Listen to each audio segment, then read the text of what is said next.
Hello students, आज की इस क्लास में हम lesson 4 chapter heat flow and temperature B part transfer of heat की एक्सरसाइज की क्वेश्चन सोल्व करेंगे। इससे पहले की क्लास में हम इस चैप्टर को रीड आउट कर चुके हैं, इसके शॉर्ट क्वेश्चन आंसर देख चुके हैं। अब हम देखते हैं इसके next question answer. First question है what is an absolute zero temperature. Absolute zero temperature क्या होता है? In Kelvin scale 0 kelvin is called absolute zero temperature. Kelvin scale के अंदर जो 0 कैल्विन है उसको हम एब्सोल्यूट जीरो टेम्परेचर कहते हैं, और डिग्री सेल्सियस के अंदर -273 डिग्री सेल्सियस। क्यों? क्योंकि 0 कैल्विन होता है वो -273 डिग्री सेल्सियस के इक्वल होता है। 0 कैल्विन होता है वो -273 डिग्री सेल्सियस के बराबर होता है। अब इसको कहते क्यों है? क्योंकि because it's lowest value 0 degree kelvin is equal to -273 degree Celsius. -273 degree Celsius which is the actually the lowest temperature that anything can reach. वह सबसे लोवेस्ट टेम्परेचर होता है जहाँ पर कोई वस्तु का टेम्परेचर पहुँच सकता है, इसलिए -273 या 0 कैल्विन को एब्सोल्यूट जीरो टेम्परेचर कहते हैं। अब नेक्स्ट हमारा question number 2। A bimetallic strip consist of strip of different metals. एक बायोमेटेलिक स्ट्रिप है जो 2 अलग अलग प्रकार के मेटल से मिलकर बनी हुई है। से वन ऑफ ब्रास, इसमें से एक कौन सी है? ब्रास की। एंड अदर ऑफ आयरन, दूसरी कौन सी है? आयरन की। Welded together when it is the heated, जब उसको गर्म किया जाता है। Why does it bend?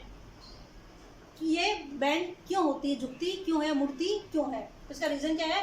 A bimetallic strip of brass and iron bends on heating. जो बायोमेटेलिक स्ट्रिप है ब्रास और आयरन की, वो गर्म करने पर बेंड हो जाती है, मुड़ जाती है।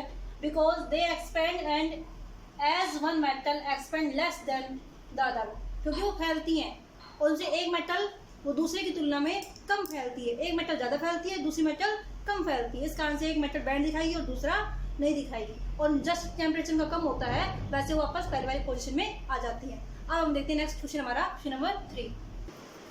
क्वेश्चन नंबर 3 हमारा है distinguish between heat capacity and specific heat of a substance. हमें अंतर बताना है हीट कैपेसिटी के अंदर और स्पेसिफिक हीट के अंदर। इसमें अंतर थोड़ा सा है, दोनों सेम लगते हैं लेकिन डिफरेंस है इसमें। तो देखते हैं फर्स्ट है heat capacity. The heat capacity of a substance, किसी सब्सटेंस की हीट कैपेसिटी क्या होती है?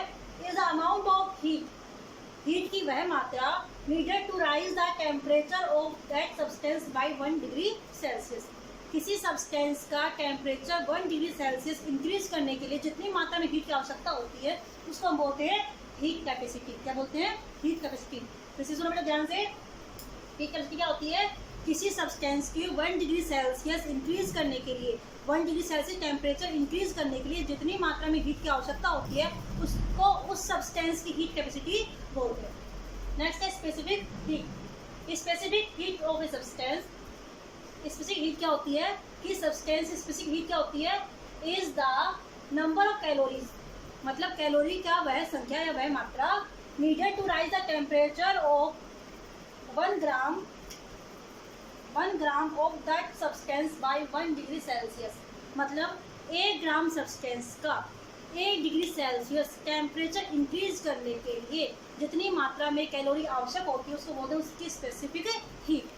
फिर सुनो बेटा एक बार, किसी सब्सटेंस जिसका मान कितना है, जिसका मास कितना है? 1 ग्राम। कितना है? 1 ग्राम। उस 1 ग्राम से उस सब्सटेंस का हमें टेम्परेचर इंक्रीज करना है 1 डिग्री सेल्सियस। तो किसी सब्सटेंस जिसका मात्रा है 1 ग्राम सब्सटेंस की degree Celsius 1 degree Celsius increase करना है तो स्पेसिफिक हीट बोलते हैं उसको। क्या कहेंगे? 1 ग्राम पदार्थ या सब्सटेंस जिसको 1 डिग्री सेल्सियस टेम्परेचर इंक्रीज करने के लिए जितनी मात्रा में उसको हीट दी जाती है कैलोरी के अंदर, इसके अंदर कैलोरी के अंदर या जितनी कैलोरी उसको दी जाती है उसको बोलते हैं स्पेसिफिक हीट। ये हीट जाएगी कैलोरी के अंदर और ये हीट की मात्रा है। ठीक है बेटा, ये इसके अंदर हीट की मात्रा, इसमें कैलोरी की नाम आते हैं और इसको मानते हैं हीट के अमाउंट के रूप में। इसका मात्रक है, इसका मात्रक क्या है?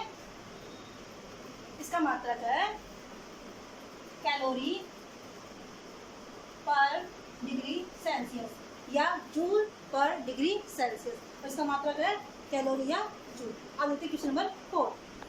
क्वेश्चन नंबर 4 हमारा है how much heat is required to raise the temperature of 10 gram 10 kilogram of water by 30 degree Celsius, मतलब 10 किलोग्राम वाटर का टेम्परेचर 30 डिग्री सेल्सियस इंक्रीज करने के लिए कितनी मात्रा में हीट की आवश्यकता होगी, ये हमारा क्वेश्चन है। तो उसका आंसर हम देखेंगे। हमें पता है कि 1 ग्राम वाटर को 1 डिग्री सेल्सियस इंक्रीज करने के लिए 1 कैलोरी हीट की आवश्यकता होती है, इसको स्पेसिफिक हीट बोलते हैं।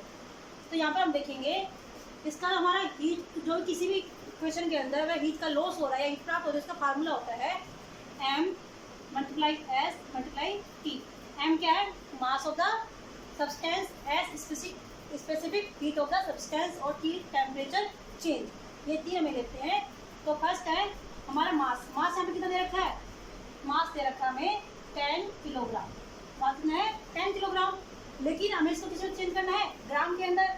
तो 1 kg इज इक्वल टू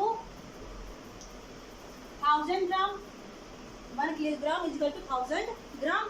तो हम 10,000 को चेंज करेंगे तो क्या होगा?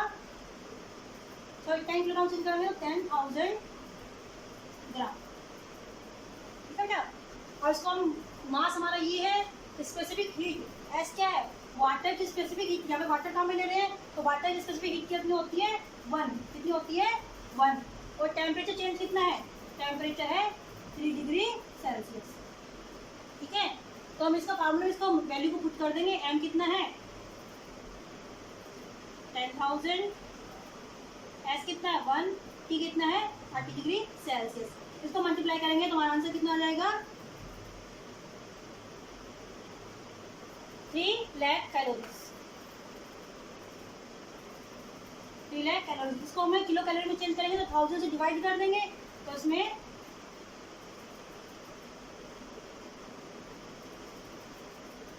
300 किलो कैलोरी। इसका आंसर हमारा ये। अब हम करते हैं बेटा इसके नेक्स्ट क्वेश्चन करेंगे नेक्स्ट क्लास के अंदर। आज क्लास में इतना ही करेंगे। ओके बेटा, थैंक यू।